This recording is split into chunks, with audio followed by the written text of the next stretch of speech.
Good morning বন্ধুরা, আবার এক নতুন সকাল, নতুন ভোর। চলো এখন একটু মর্নিং ওয়াকে বেরোবো। হুম এখনও বিছানা টিছানা কিছুই তুলিনি, সকাল সকাল উঠে পড়েছি। আর এখানে না জানো, আজ বেশ কদিন ধরে বিকেল হলেই বৃষ্টি হচ্ছে। তা বৃষ্টি হচ্ছে, এখনও ঝিরঝিরে পড়ছে। ভাবছি কতটা ভিজবো কতটা কি, তো বাইরে না বেরোলে কিছুই দেখা যাবে না, তাই আমি বেরিয়ে পড়লাম। চলো, দেখো সঙ্গীতা চলে এসেছে অলরেডি। ও পুজোর বাসন কটা মেজে নিচ্ছে, আর আমি যাচ্ছি মর্নিং ওয়াকে। চলো, আজ ভাবলাম আমি সিঁড়ি দিয়েই নামতাম। সিঁড়ি দিয়ে নামতে গেলে না এই বাইরের দৃশ্যটা আমাদের এইরকম দেখায়। এই দেখো, এটা একটা উইন্ডো। এইভাবে করে বাইরের দৃশ্যটা দেখায়।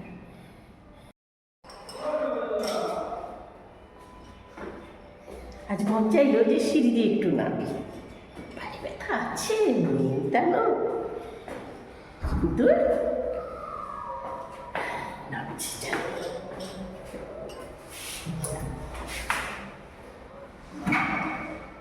ও, আরেকটা স্টোন নামতে হবে, ভুলে গেছি আরেকটা নামতে হবে, বুঝলে। আমি ভেবেছিলাম এটাই, না ফার্স্ট ফ্লোর, আমরা সেকেন্ড ফ্লোর।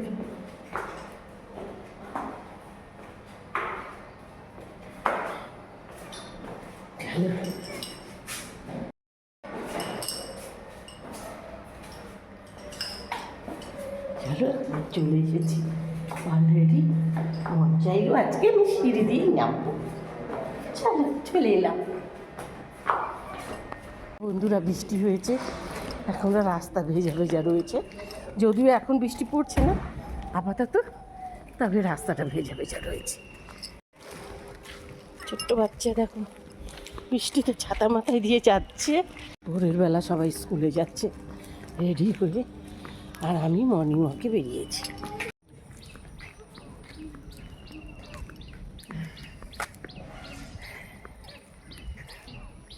দেখো কি সুন্দর ফুলের বাগান। দেখো গাইস, আমি এখন কোথায় রয়েছি, এই দেখো আমাদের পুকুর পাড়ে চলে এসেছি। পুকুর পাড়ে যে গাছগুলো রয়েছে না, গাছগুলো স্যাডোটা ছায়াটা যে পড়েছে জলের মধ্যে, দেখো কত সুন্দর লাগছে। এখন আমি পুকুরের ধারে রয়েছি। সকালবেলা দেখো এইরকম একটা জায়গায় আসলে পরে, তার মধ্যে ঝিরিঝিরি বৃষ্টি, চারধারে ঝাপসা জল পড়ে আছে রাস্তাতে, আর এইরকম পুকুর ধারে এত সুন্দর পরিবেশ, সকালবেলায় মনটা যেন একদম ভরে যায়। সকালবেলায় চলে এসেছি মর্নিং ওয়াক করতে, যদিও তার সাথে একটু ফুল নেব, সেটা তো না নিলে হবে না। চলো মর্নিং ওয়াক করিনি। যতটা মোটা হয়েছি, আর যদি একটু মর্নিং ওয়াক না করি তাহলে কি হবে বলো।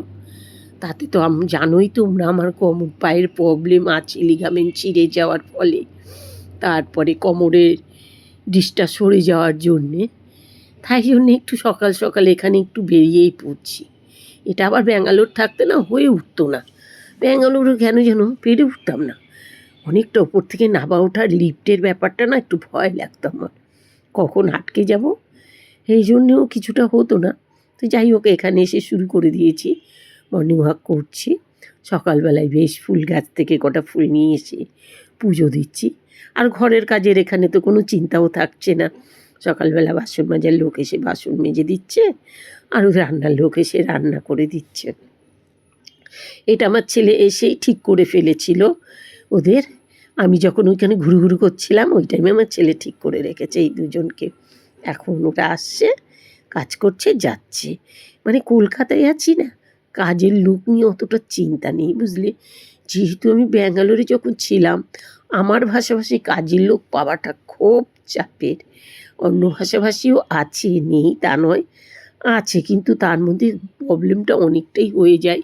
যেমন ধরো ওরা একটু কাটা মানে না, আমরা একটু মানি, এইরকমভাবে অনেকভাবে প্রবলেম হয়ে যায়।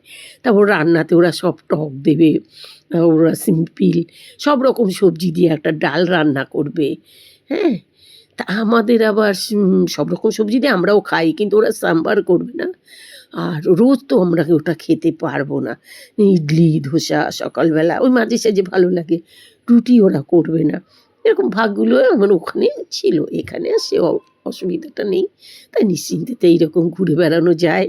তারপরে গিয়ে বাড়িতে গিয়ে একটু খেয়ে দিয়ে টিফিন পুজো টুজো সেরে নিয়ে তারপর তোমাদের ভিডিও নিয়ে বসে পড়ি। আর চারধারে দেখতে পাচ্ছ কি সুন্দর সবুজ আর সবুজ, কিন্তু একটু ঝোঁকের ভয় তো করছি। দেখো গাইস, এই দেখো কত তেলাপিয়া মাছ, ওরা জল খাচ্ছে, ওরাও মর্নিং ওয়াকে বেরিয়েছে। দেখো সকালে উঠে মানে ওই মাথাতে ওই পাশে আরো কত গো, ওই মাথা থেকে এই মাথা পুরো পাড়ে ঘুরে বেড়াচ্ছে। এগুলো সব তেলাপিয়া মাছ, জলটা নড়ছে না, এগুলো সব তেলাপিয়া মাছ। একটু জুম করলাম, জানি না তবু বন্ধুরা তোমাদের আমি দেখাতে পাচ্ছি কি না। হ্যাঁ, এক দুটো হয়তো দেখা যাচ্ছে। দেখো সকাল সকাল, আর এই মাছগুলোকে না কিছু খাবার দিলেও খাচ্ছে না, ওদের পেটটা মনে হয় ভরা রয়েছে। দেখো চলো পুকুরের ওপারটা দেখাচ্ছি তোমাদের। এখানে একসময় জানো মাছের কম্পিটিশান হতো, পয়সা দিয়ে বসি দিয়ে সবাই মাছ ধরতো। হ্যাঁ, যেমন তোমার কাকু যায় না দূরে দূরে, এরকম টাকা দিয়ে বড়শি দিয়ে এই রকম এখানেও আগে নাকি হতো, একজন গল্প করলেন। কোথায় মাথা তো থাকে কে জানে। চলো দেখো কাঞ্চন ফুল গাছে আমি এখন কাঞ্চন ফুল নিতে চলে এসেছি। কিন্তু বেশি নিই না, কয়েকটা করে রোজই নিয়ে যাই। একটু সাদা ফুল তো নারায়ণের চরণে দিতে বেশ সুবিধে হয়। দেখো বন্ধুরা, ফুল তুলে এসেই দেখছি ওরা চলে যাবে, তার লাগেজ এগুলো গুছিয়ে নিয়েছে, আজকে চলে যাবে। আর এই দেখো তার জন্যে কত রকম খাবার টাবার জোগাড় করেছিলাম, কিছু খাচ্ছে কিছু খাচ্ছে না, মনটা তো মানে না, একসাথে থেকে কত কিছু খাই, তখন দেখো ওদের আমি না দিয়ে কী করে খাবো। কালকে 20 তারিখ, কালকে ওরা চলে গেল, আমাদের নিল না, আমাদের জন্য টিকিট কাটলো না। তোমাদের কাকু অনেক কাকুতি মিনতি করেছিল একসাথে টিকিট কাটা, একসাথে যাওয়ার জন্যে, কাটিনি।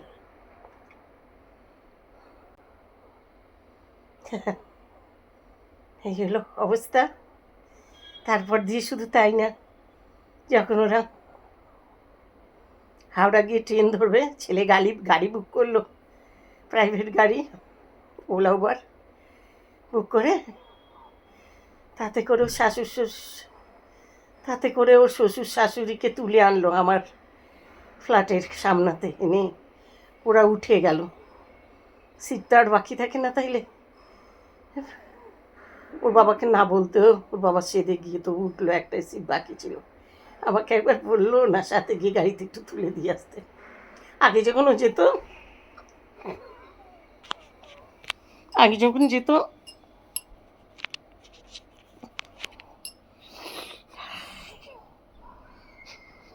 গাড়ি বুক করে একবারে হাওড়াতে বা এয়ারপোর্টে তুলে দিয়ে আসতাম। এখন কেউ আমি না, তাও আমি জানি না ব্যাপারটা। আমাকে একবারও বললো না যাওয়ার কথা, সেটা আজকে জানতে পারলাম যখন ফোন করে জিজ্ঞেস করলাম খেয়েছে কি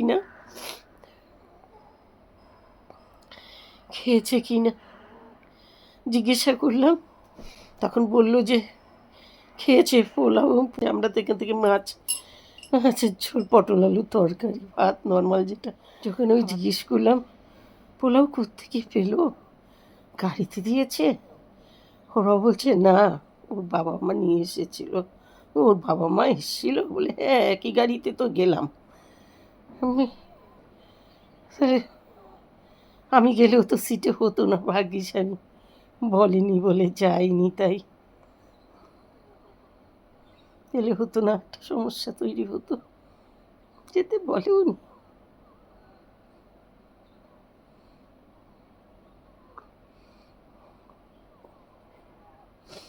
আমাদের ফ্ল্যাটের সামনে পর্যন্ত এসে ওদের নিয়ে গিয়েছে, আমি জানলাম তা আজকে পোলাওটা শোনাতে, নয়তো ওটাও আমি জানতে পারতাম না। কিচ্ছু আমাকে জানানো হয় না, কিচ্ছু না। আমি যেন একটা ঘরে বন্দি, একটা খাঁচায় পুরো পাখি। আমি কি বলবো, আগে আমার ছেলে পটি গেলেও বলতো, মা আমি পটি যাচ্ছি, যাতে আমি খোঁজ না করি কোথায় গেল।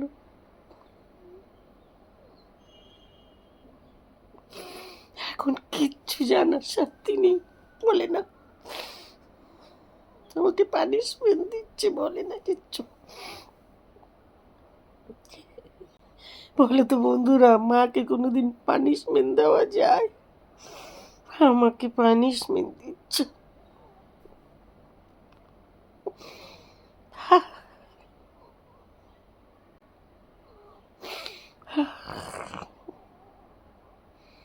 ভাবে কিছু বলবো না, তবু না বলে তো পারি না। এতটা দিন ধরে সহ্যে, লাস্ট পর্যন্ত এটাকে তো তাড়িয়ে দেওয়াই বলে, তাই না? আর যদি আমার এই ফ্ল্যাটটা না থাকতো তো আমাকে বৃদ্ধাশ্রমে দিয়ে আসতো, মাসিক মাইনা হিসেবে পাঠিয়ে দিত কিছু।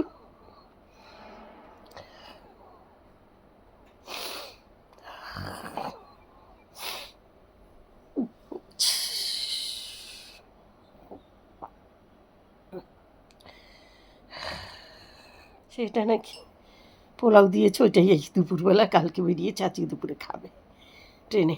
আমি তো জানি ট্রেন, কোন ট্রেন বুক করেছে তাও জানি না, কত নম্বর বগি, কি সিট তাও জানি না, সেটাও জানি না।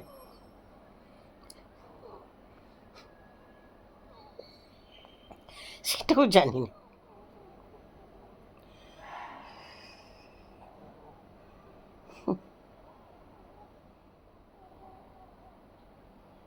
সব নিজের থাকতেও কিচ্ছু নেই,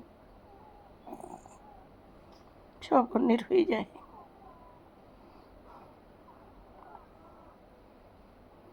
শুধু হাত পায়ে সব ছেড়ে চলে আসতে হয়।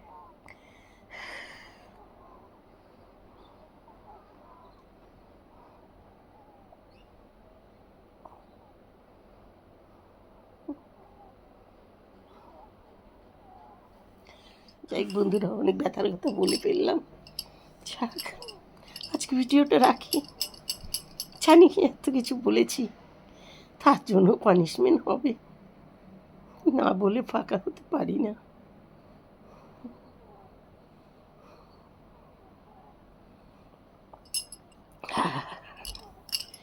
একটা মা লাস্টে, একটা মা বলা ভুল কথা, একটা ছেলের মা লাস্টে খাঁচায় বন্দি পাখি হয়। চলো আজকে ভিডিওটা রাখছি।